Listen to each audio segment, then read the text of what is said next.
RTGA, mieux qu'une chaîne, un monde. RTGA, mieux qu'une chaîne, un monde.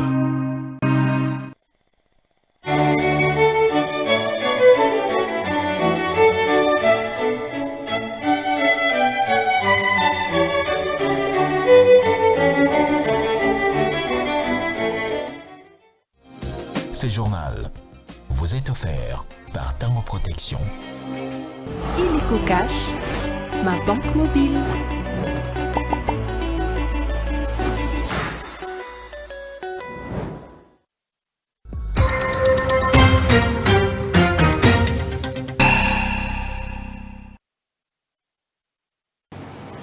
Merci de vous brancher sur la RTGA Télé pour suivre cette grande édition d'information qui ouvre la semaine. Tout de suite, les grands titres du journal.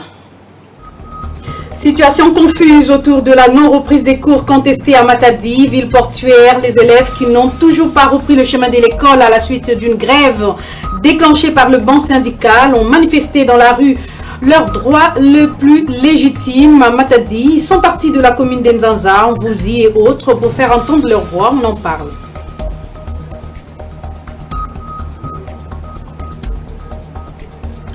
Jeunesse congolaise face au développement urbain, c'est sous ce thème que la RDC a célébré ce 7 octobre la journée mondiale de l'habitat. Le ministre congolais en charge de l'urbanisme et habitat a, au nom du gouvernement, lancé un appel vibrant à la jeunesse congolaise à s'impliquer à fond dans le développement urbain, un défi de taille.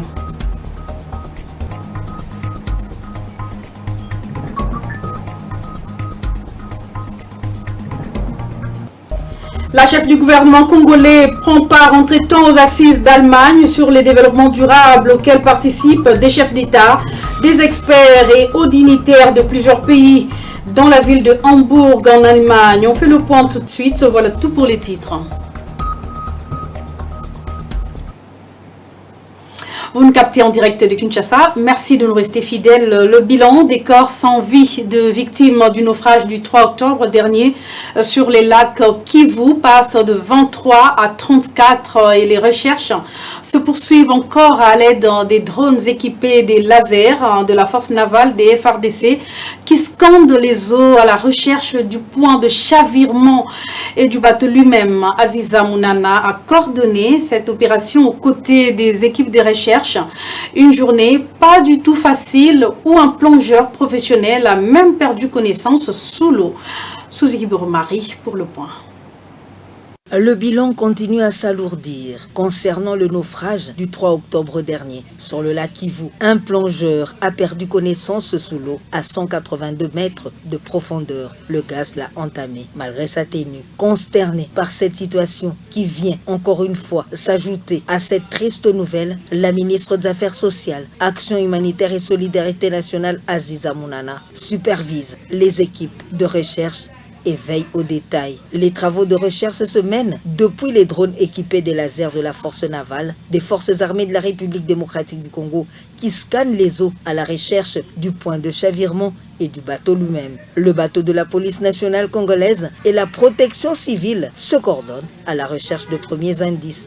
Sur la terre ferme, le vice-gouverneur policier du Nord Kivu, Romy Ekouka, s'entretient avec le comité des représentants des familles endeuillées par le drame. Sans briser leurs espoirs, le vice-gouverneur les appelle au réalisme. Plusieurs obstacles s'imposent aux recherches, la profondeur du lac, la localisation du bateau échoué et sont possibles des engages pour en extraire des corps pris au piège. Mais il y a surtout la nappe de gaz sous le lac, seulement 20 mètres de profondeur. Une chose qui rassure les victimes, c'est l'engagement du gouvernement de la République démocratique du Congo qui ne ménage aucun effort pour soulager un tant soit peu les familles des victimes.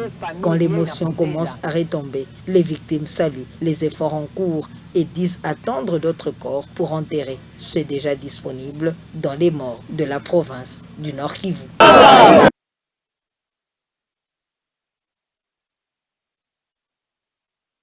Propriétaire du bateau MV Merdi, son convoyeur ainsi que le directeur de service lacustre ont été arrêtés ce même lundi à Goma. Le vice-premier ministre, ministre de l'Intérieur, Sécurité, Décentralisation et Affaires coutumières a présidé ce 7 octobre la réunion mixte sur la sécurité en rapport avec le naufrage du 3 octobre dernier survenu sur le lac Kivu. Jacquemain Chabani a instruit les procureurs généraux de deux provinces à poursuivre avec les enquêtes pour que les auteurs répondent de leurs actes devant la justice. Suzy Boromari, une fois de plus dans ses commentaires.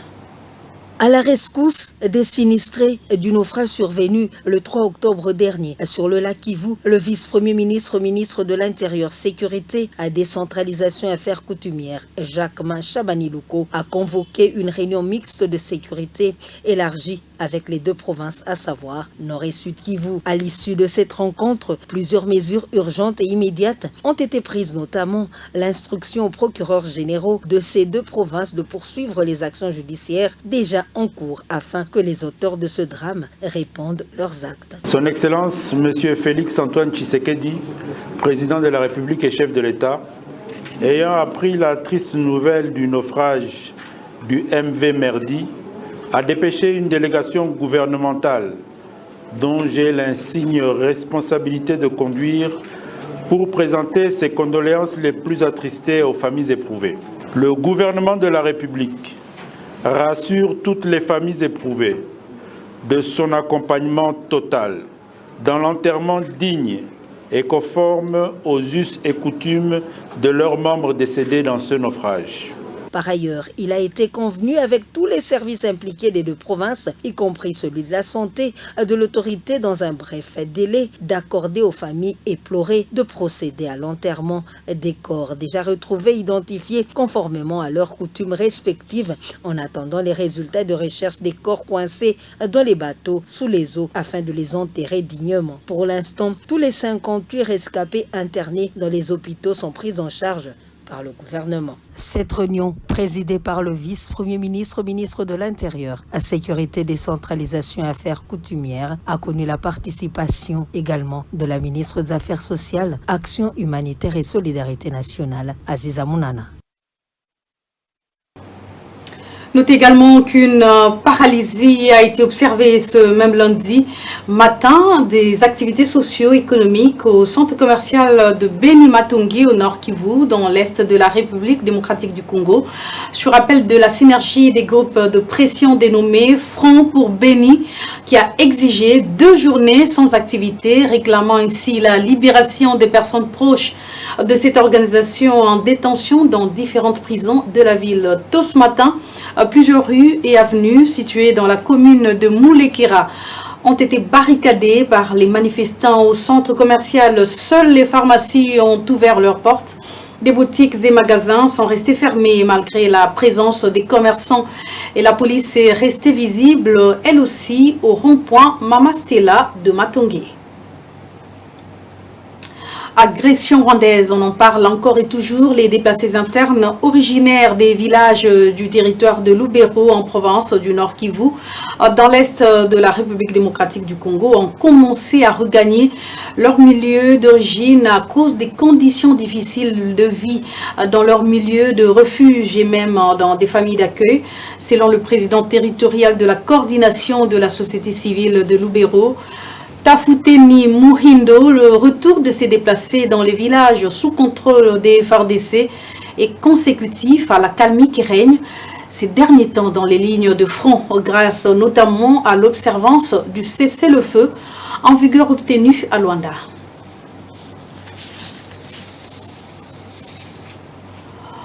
Le commandant de la police de Kinshasa, le général Blaise Kilimbalimba, a été réhabilité de ses fonctions. Il aurait même reçu une invitation du protocole d'État pour accueillir le président de la République à l'inauguration du bâtiment de l'inspection générale des finances ce mardi à Kinshasa. Blaise Kilimbalimba avait été suspendu le 31 août dernier avec le commandant de la Légion d'intervention suite au déguerpissement d'un diplomate français dans la commune de la Gombe.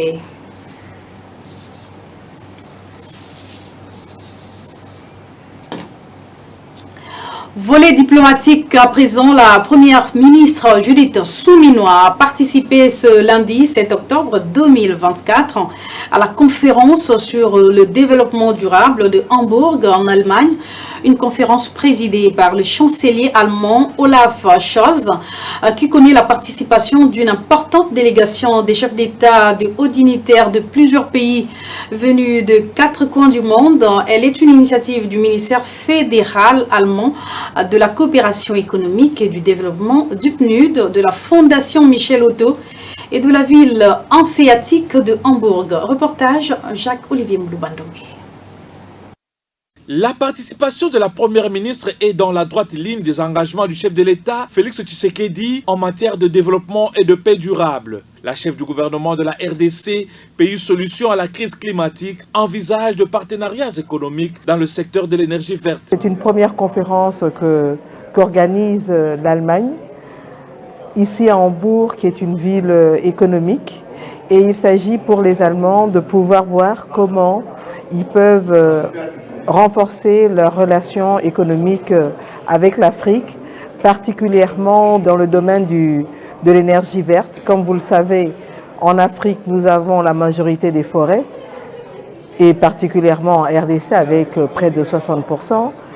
Comme vous le savez, en Afrique, nous avons un certain nombre de minerais stratégiques, comme par exemple le cobalt en RDC, où on est le producteur de pratiquement un peu plus de 60% de ce minerai. Or, ces minerais aujourd'hui, ce sont des minerais qui sont utilisés, que ce soit le cobalt, que ce soit du lithium, pour produire des batteries. Donc ce sont tous des éléments qui ont une importance capitale aujourd'hui pour l'Union européenne et particulièrement l'Allemagne. Et donc c'est une possibilité de discuter, de voir comment on peut ensemble construire des partenariats d'un point de vue économique, d'un point de vue commercial. Cette conférence sert également de cadre de réflexion sur la mise en place d'une nouvelle architecture financière internationale pour contribuer plus efficacement à l'atteinte des objectifs de développement durable. Un des moments forts de cette conférence sera la signature du protocole d'accord sur la protection des forêts dans le cadre de l'initiative des forêts de l'Afrique centrale. Cette coalition de bailleurs de fonds et de 6 partenaires africains, dont la République démocratique du Congo, vise à soutenir les investissements sur le terrain tout en offrant une plateforme de dialogue politique de haut niveau. En tant que géant forestier de la région subsaharienne, la RDC joue un rôle crucial dans la lutte contre la déforestation et la promotion d'un développement durable et respectueux de l'environnement. Judith Suminwa Tuluka interviendra dans les panels Forum du futur et l'architecture financière internationale équitable, soulignant l'engagement de son gouvernement envers le développement et la paix durable. Rendons-nous à présent dans la partie est de la RDC au Congo central, où les élèves des écoles publiques de la ville de Matadi sont à nouveau descendus dans les rues ce lundi 7 octobre pour réclamer la reprise des cours.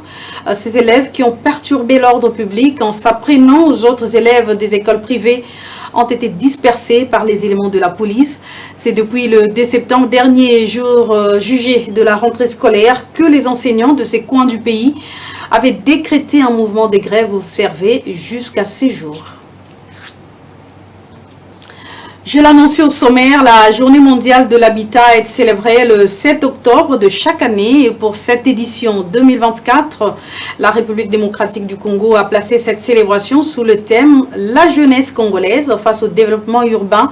Et la cérémonie officielle a été organisée à Béatrice Hôtel par le ministre de l'Urbanisme et Habitat, Crispin Badou. Plusieurs membres du gouvernement congolais y ont pris part, notamment la ministre de la Jeunesse et Initiation à la nouvelle citoyenneté, Noëlla Aega Nagato, ainsi que les experts du secteur. Reportage de Nana Wana.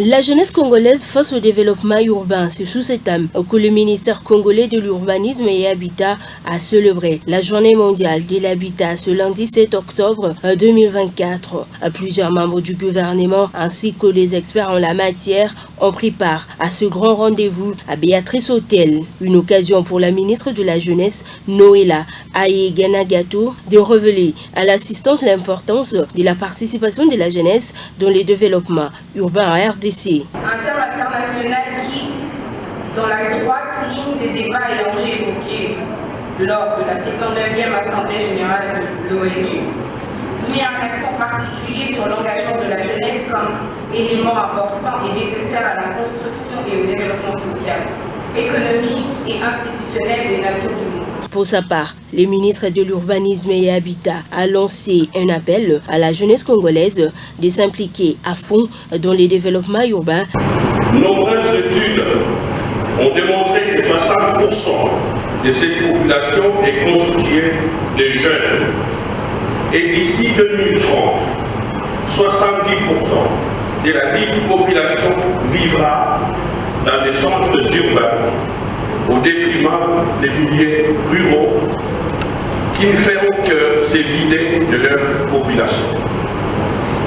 Cette situation engendre sans doute dans nos villes divers problèmes, dont les principaux sont les suivants: le chômage, la délinquance, la promiscuité, la criminalité avec le phénomène dit Goulouna. Chers jeunes, l'engagement que nous attendons de vous n'est pas uniquement celui des critiques dans les réseaux sociaux, mais aussi des acteurs de solutions. Les villes congolaises sont confrontées à un déficit criant en logement. Ce problème mérite une attention particulière de la part des autorités compétentes.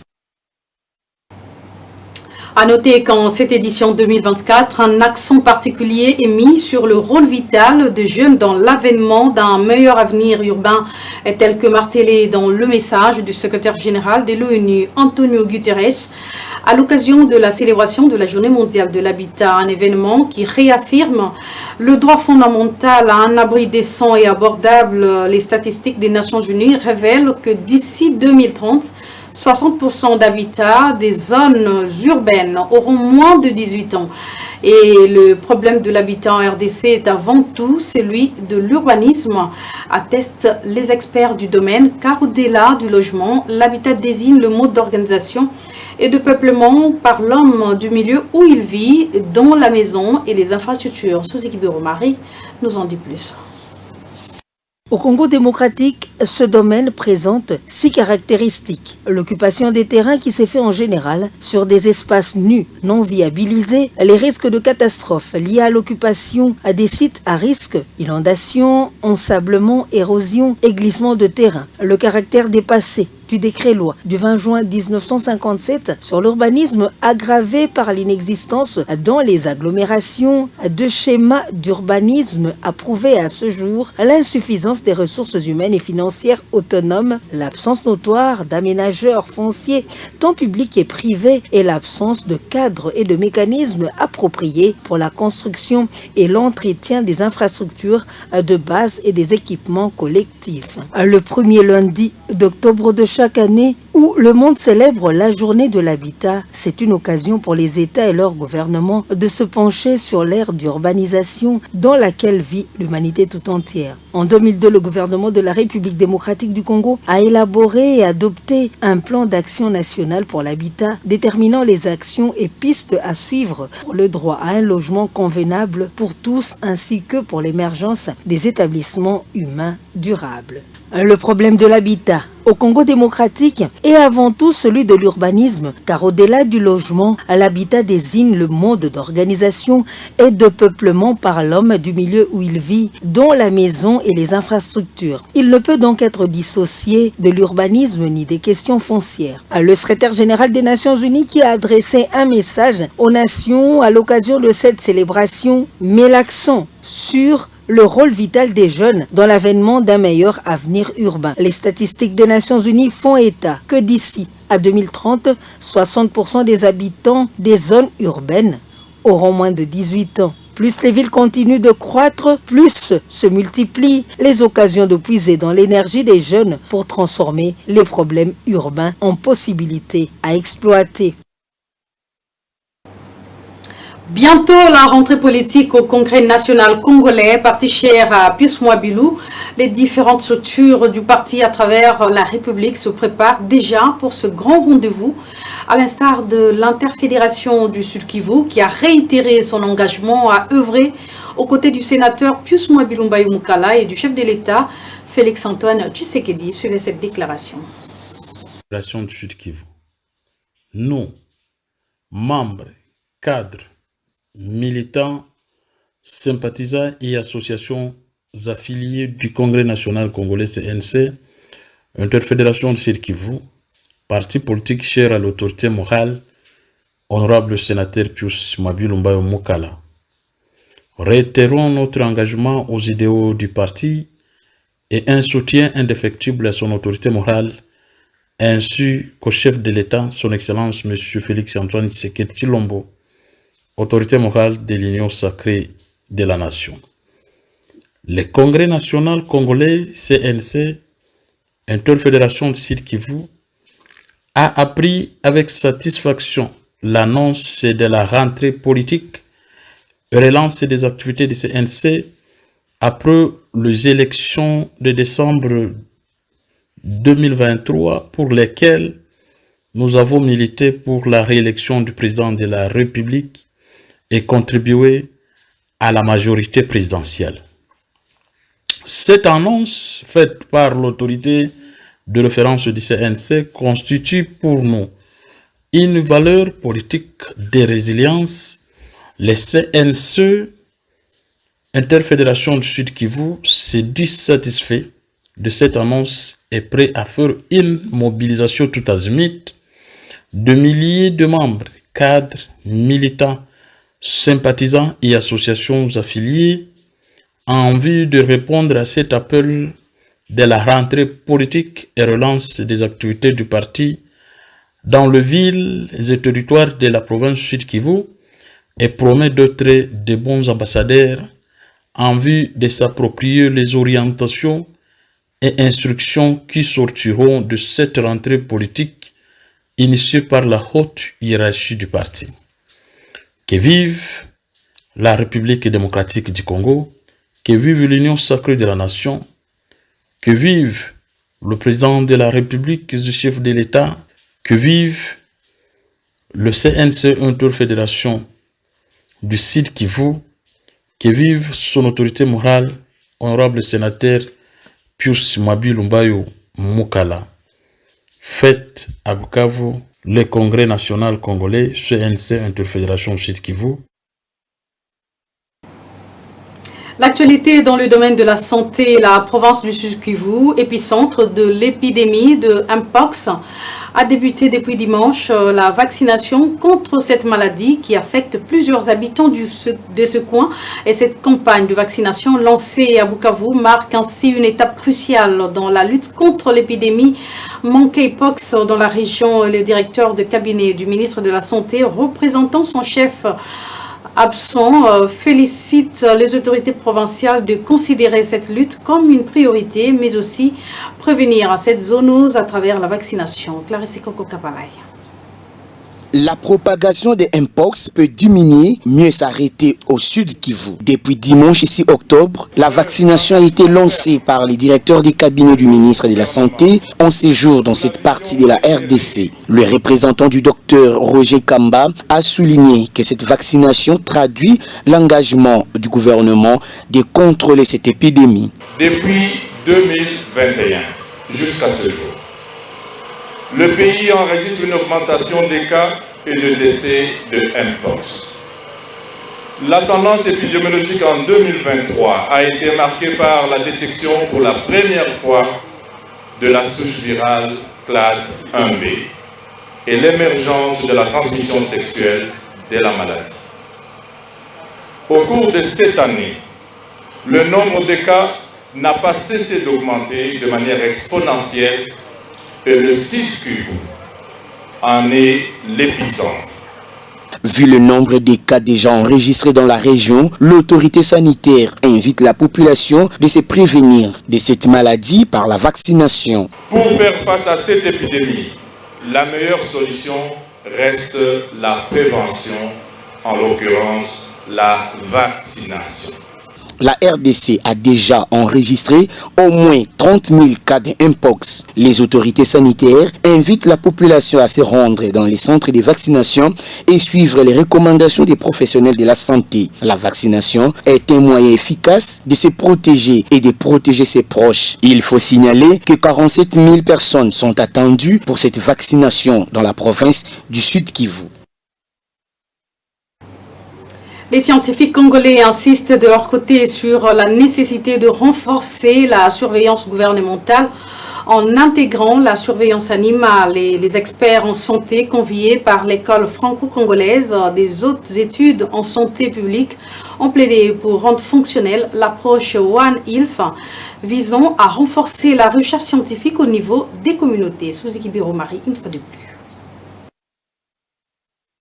Au cours de ce colloque international sur le Mpox, organisé par l'école franco-congolaise de hautes études en santé, des recommandations ont été formulées par les experts dans ce domaine.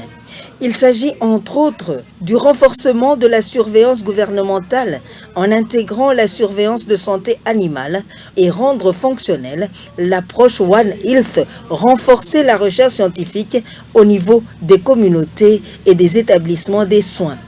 Dans son intervention, la professeure Bobette Matulonga, coordonnatrice de l'école franco-congolaise des hautes études en santé publique, a également soutenu la collaboration de l'approche One Health en vue de partager les informations entre surveillance humaine, animale et environnementale, en vue d'appuyer la surveillance électronique, mais aussi appuyer la surveillance électronique, organiser périodiquement le colloque international sur le Mpox.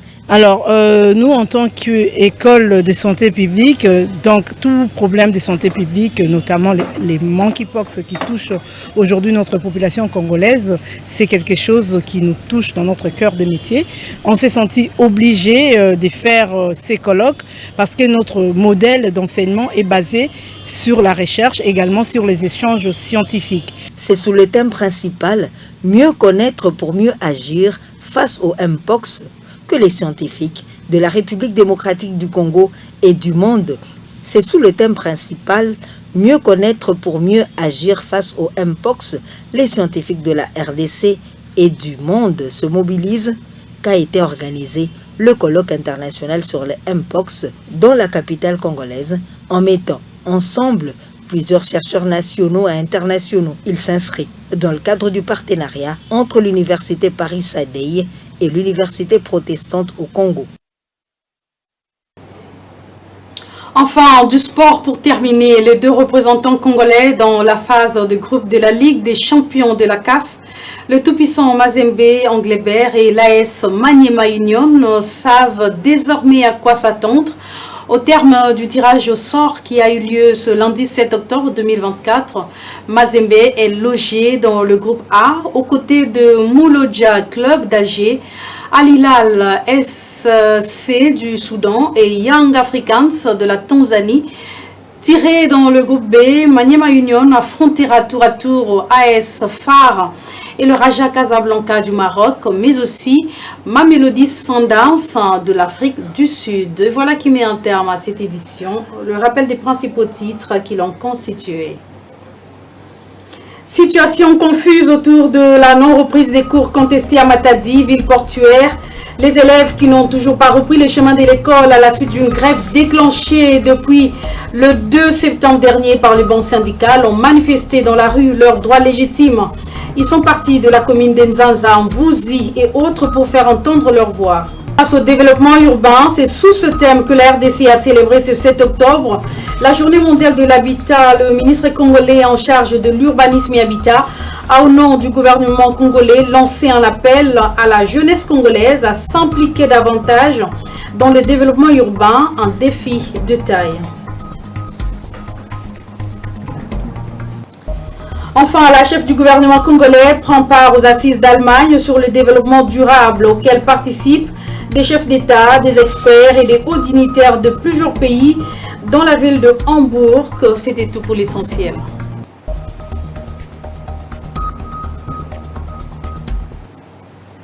Vous nous avez suivis de partout à travers le monde. Merci pour l'attention accordée à cette grande édition de lundi sur nos antennes. Merci à vous et très bonne suite de semaine. À nous revoir. À très bientôt.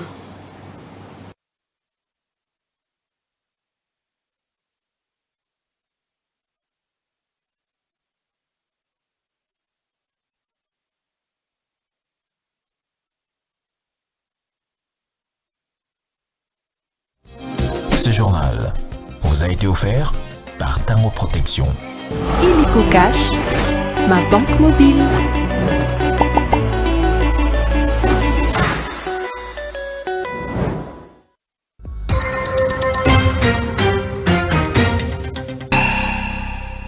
Un monde.